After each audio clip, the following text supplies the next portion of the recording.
primera vez en México se conmemora el Día de la Lucha contra la Hipertensión Pulmonar. Para conocer más de esta enfermedad, conozcamos también a Angélica Hernández. En 2000 yo hacía en aquel tiempo ejercicio y después de hacer cierta cantidad de ejercicio venían los síncopes, los desmayos. Este fue el primer síntoma que presentó Angélica hace 17 años.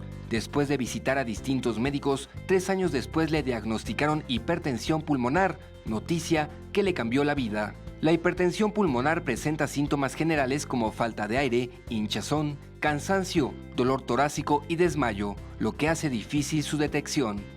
Nosotros, en mi experiencia, con lo que más se confunde es asma. ¿Por qué? Porque el HAP se presenta en mujeres jóvenes en edad reproductiva. Angélica es una de las 4,000 personas que sufre de esta enfermedad y para quienes los medicamentos son vitales. Los pacientes de hipertensión pulmonar pasan por distintos sentimientos entre la primera visita al médico, el diagnóstico y su vida diaria. Empecé muy bien, empecé dando la batalla.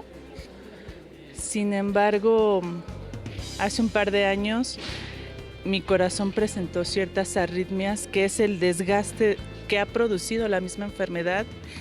Y eso sí ha sido desgastante, devastador. Entra la parte psicológica, la depresión. Todo eso en conjunto te hace muy difícil la batalla. En México, este 5 de mayo se conmemora el Día Nacional de la Lucha contra la Hipertensión Pulmonar Degenerativa e Incurable. Con información de Erika Sandoval, 21 Noticias.